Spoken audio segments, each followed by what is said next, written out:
Sino ba dito sa inyo guys yung may business din? 'Di ba? May business din.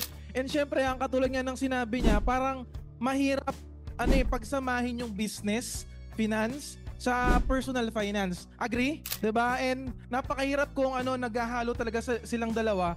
And at the same time, mas maganda kung may harang talaga. Kung business lang na pera, business lang. Okay, kung personal finance lang. Okay, and number 2 na sinabi niya kanina is that meron din naman siyang mga travel fund. Tama ba? No, sino pa dito yung mahilig mag-travel? Mahilig mag-travel, 'di ba? Very important din yan kasi parang part yan ng ng play, 'di ba? Play and fun. Pero guys, itong sinasuggest ko sa inyo na 6-jar money management, this is for basics lang. Pwede mo pa namang dagdagan yan eh. Okay? Kung may kung gusto mo mag-save for your travel fund, maglagay ka ng separate jar for that. Huwag mo siyang isasama sa emergency fund.